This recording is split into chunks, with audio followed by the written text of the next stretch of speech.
जय हिंद मेरे प्यारे दोस्तों। मैं अजय दांगी स्वागत करता हूं आपका इस दिव्यांश विड़तरे यूट्यूब चैनल पर।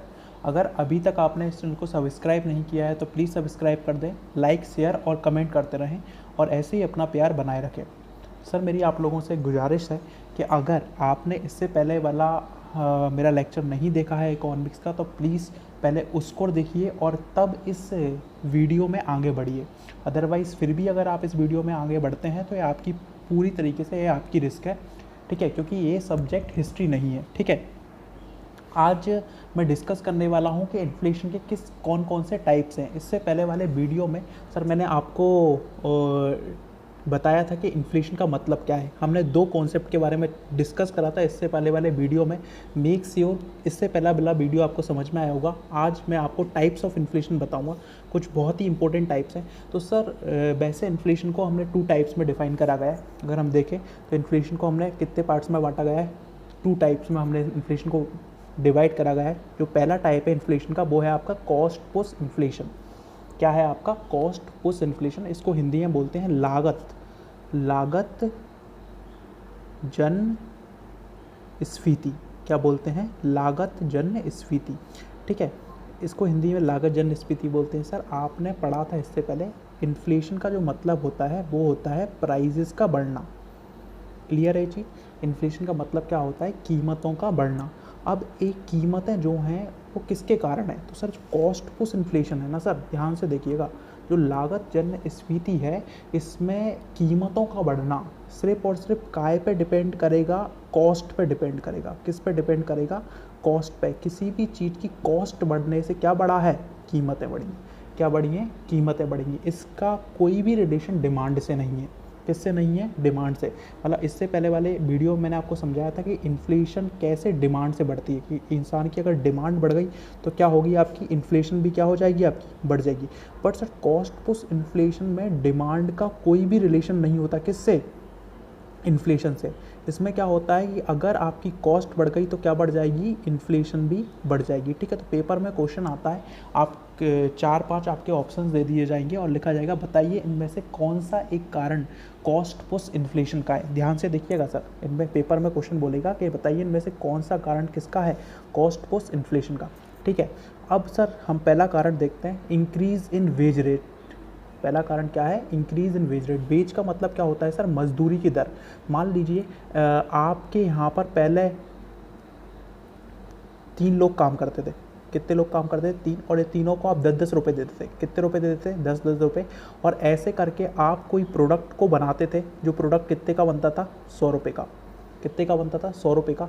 अब सर आज के टाइम ये जो 3 लोग थे वो आपसे बोलते हैं कि हमको 50-50 रुपये दो। कितने कितने रुपए दो? 50-50।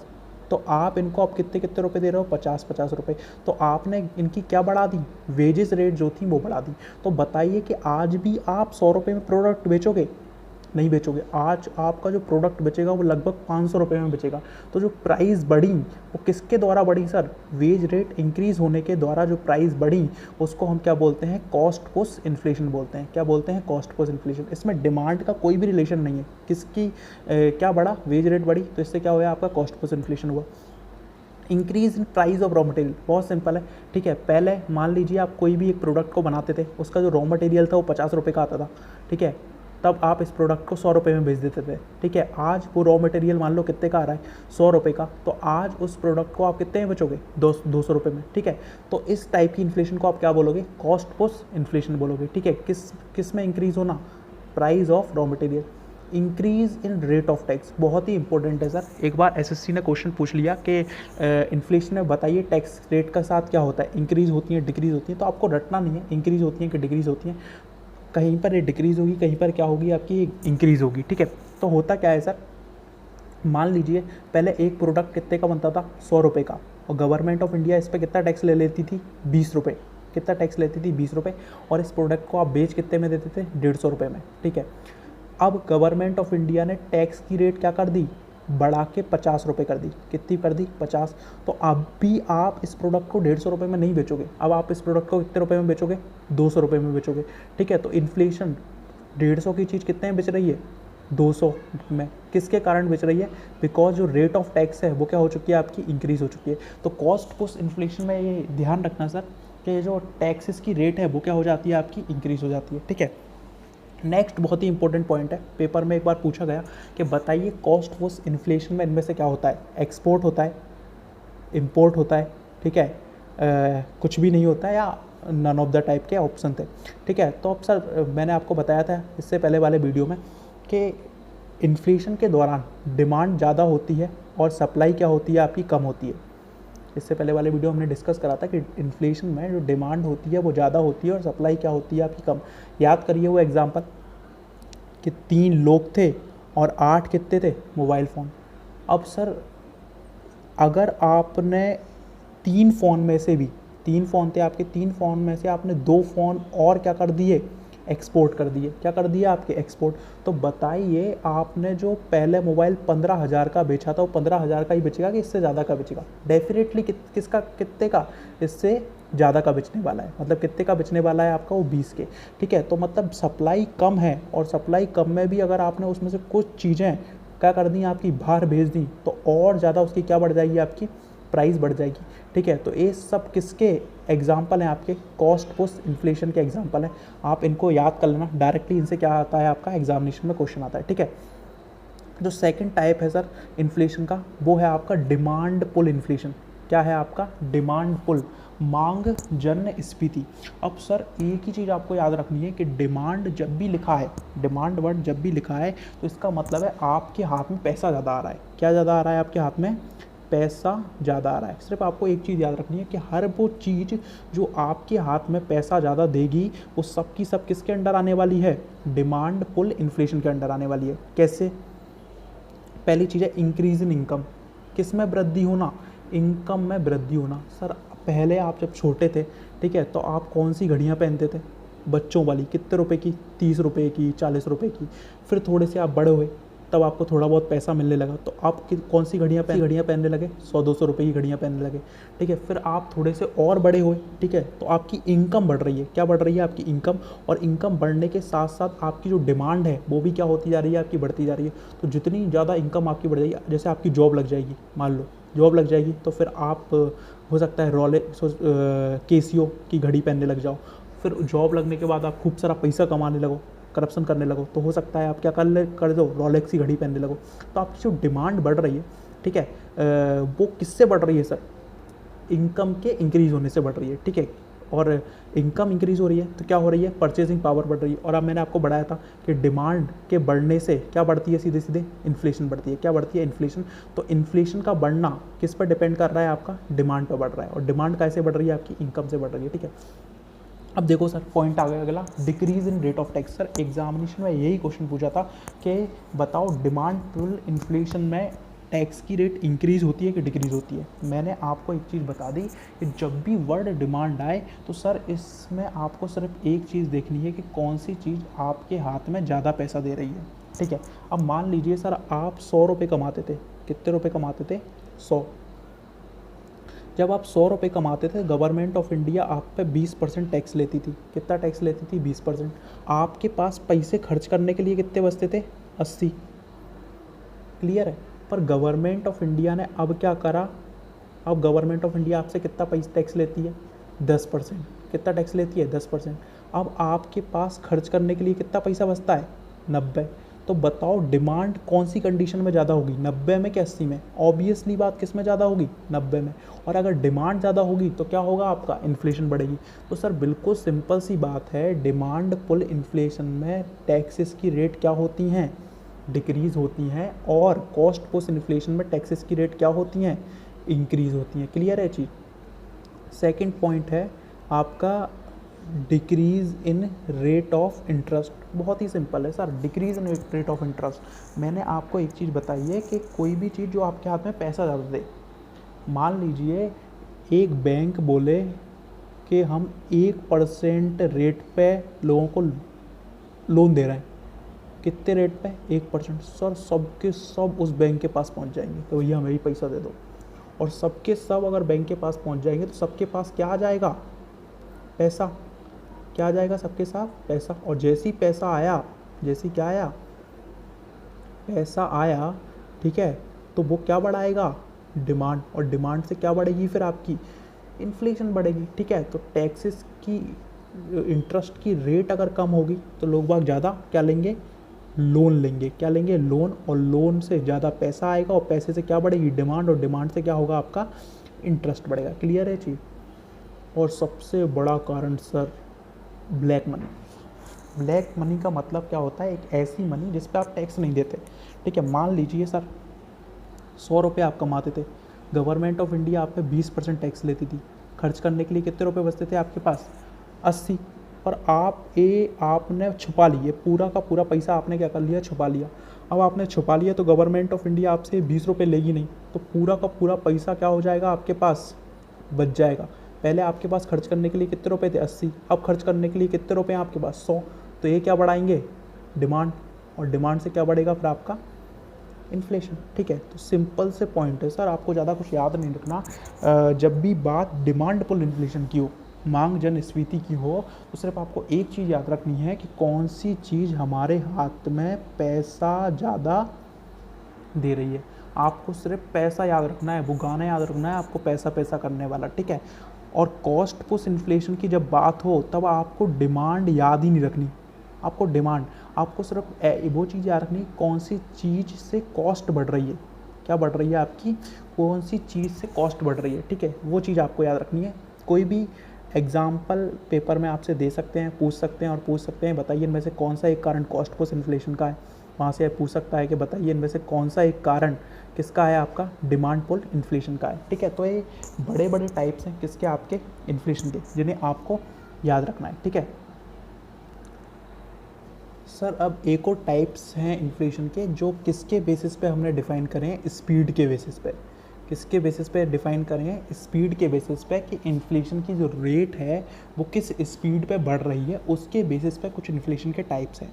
जो मेन टाइप्स हैं वो हमने डिस्कस करें, एक होता है कॉस्ट पुश इन्फ्लेशन और दूसरा होता है डिमांड पुल इन्फ्लेशन।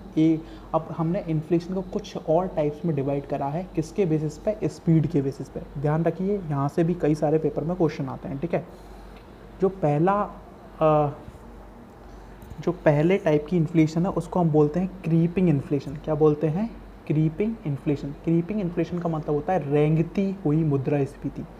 क्या मतलब होता है, रेंगती हुई मुद्रास्फीति। कई बार इसको स्लो इन्फ्लेशन भी बोलते हैं, लो इन्फ्लेशन भी बोलते हैं, ठीक है। सर इन्फ्लेशन का ऐसा प्रकार जहाँ पर जो इन्फ्लेशन की रेट होती है, इन्फ्लेशन की रेट होती है वो किस में होती है सर, एक डिजिट में होती है। किस में होती है, सिंगल डिजिट में होती है। सिंगल डिजिट मतलब 100 की चीज़ कितनी की हो गई, 105 की।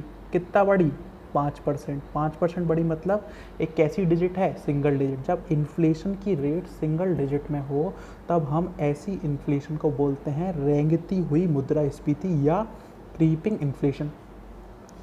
अब सर बहुत ही सिंपल है, ये इकॉनमी के लिए बहुत क्या है, आपकी लाभदायक है, इकॉनमी के लिए अच्छी है। क्यों, क्योंकि आपको पता ही नहीं चलता। जैसे कि जो पार्ले जी वाला बिस्कुट है उसमें से हर बार एक बिस्कुट कम हो जाता है, हमें पता नहीं लगता, कोई दिक्कत की बात नहीं है। 1 रुपया बढ़ता जाता है, हमें कोई दिक्कत की बात नहीं है, ठीक है। तो ये इकॉनमी के लिए क्या है, आपकी सही है। तो सेकेंड टाइप है सर, उसको हम बोलते हैं गैलोपिंग इन्फ्लेशन। गैलोपिंग या जंपिंग इन्फ्लेशन। सर इसका इंग्लिश में नाम याद रख लेना, क्योंकि इसको हिंदी में अभी इससे क्वेश्चन आया था, हिंदी में इसका नाम नहीं दिया गया था, क्योंकि हिंदी में इसका नाम है उछलती कूदती मुद्रास्फीति। क्या नाम है हिंदी में, उछलती कूदती मुद्रास्फीति। ये वर्ड कभी भी लिखा नहीं आएगा पेपर में। पेपर में वर्ड जो लिखा आया था वो आया था गैलोपिंग। इंग्लिश मीडियम वालों के लिए भी दिक्कत थी, गैलोपिंग का मतलब अगर उन्हें नहीं पता। जंपिंग से नहीं पूछा गया था, इसको किससे पूछा गया था, गैलोपिंग से पूछा गया था। तो सर आपने क्रिस देखा है, क्रिस देखा होगा आपने। क्रिस जो है वो चलता नहीं है, ना ही क्या करता, वो उड़ता। वो क्या करता है आपका सर, कूदता है। क्या करता है, कूदता है। तो बस सर ये इन्फ्लेशन जो है ना वो उसी प्रकार की इन्फ्लेशन है, ठीक है। ऐसा टाइप इन्फ्लेशन का जहाँ पर इन्फ्लेशन की जो रेट है वो डबल, ध्यान से देखिए, डबल और ट्रिपल डिजिट में बढ़े। किस में बढ़े, डबल में और ट्रिपल डिजिट में अगर इन्फ्लेशन की रेट बढ़े तो ऐसी इन्फ्लेशन को हम क्या बोलते हैं, गैलोपिंग और जंपिंग इन्फ्लेशन। जैसे कि कोई चीज़ कितने की है, 100 की, अब कितने की हो गई, 190 की। तो कितना बढ़ गया 90%, डबल डिजिट हो गया। ठीक है, कोई चीज़ कितने की है 100 की, अब कितने की हो गई 300 की, तो कितना बढ़ गया 200%। अब 200% मतलब ट्रिपल डिजिट। ठीक है, तो ऐसी इन्फ्लेशन जहाँ पर इन्फ्लेशन की जो रेट है वो डबल और ट्रिपल डिजिट में बढ़े, उसको हम क्या बोलते हैं, गैलोपिंग इन्फ्लेशन बोलते हैं। सर जब गैलोपिंग इन्फ्लेशन आती है तो फिर अलार्मिंग सिचुएशन हो जाती है, मतलब आपको अब ध्यान देना है। ठीक है, अब आपकी इकोनॉमी जो है वो, अर्थव्यवस्था जो है वो दिक्कत में आने वाली है। ठीक है, तो ये चीज़ आपको याद रखनी है। क्लियर है ये चीज़, दो चीज़ समझ में आ गई आपको। पहला समझ में आता है क्रीपिंग इन्फ्लेशन, समझ में आ गई आपको। ठीक है, दूसरा गैलोपिंग इन्फ्लेशन आपको समझ में आ गई। तीसरा जो टाइप है सर वो बहुत ही इंपॉर्टेंट टाइप है, हाइपर इन्फ्लेशन।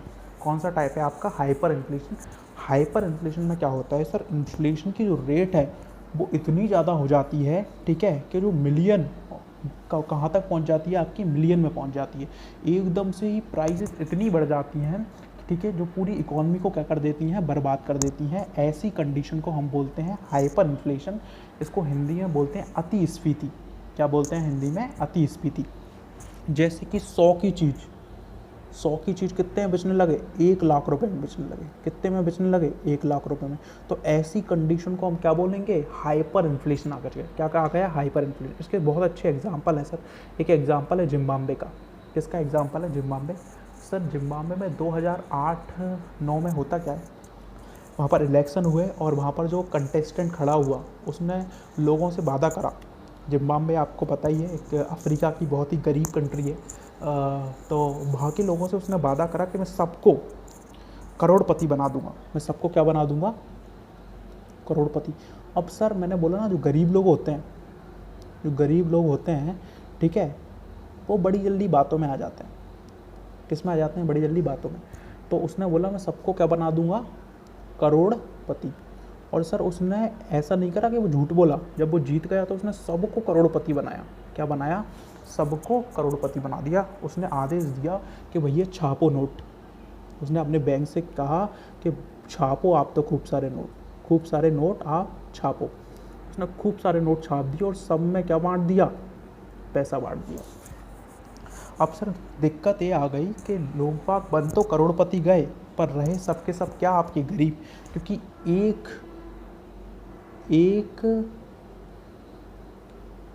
डिनर की प्लेट की कीमत 10 लाख रुपए थी। कितनी लाख रुपए थी, 10 लाख। एक ब्रेड के पैकेट की कीमत कितनी थी, 5 लाख रुपए थी। ठीक है, हाइपर इन्फ्लेशन का दौर आ चुका था। किसका दौर आ चुका था, हाइपर। सबके सब करोड़पति थे, पर वो करोड़पति होने के बावजूद भी वो क्या थे, आपके गरीब के गरीब।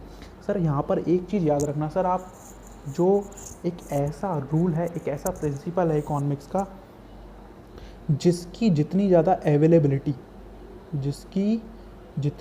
अवेलेबिलिटी उसकी उतनी ही वैल्यू क्या होगी, कम होगी। क्या होगी, कम। ध्यान रखना, बहुत ही इंपॉर्टेंट लॉ है इकोनॉमिक्स का, और एक लाइफ का भी बहुत इंपॉर्टेंट लॉ है।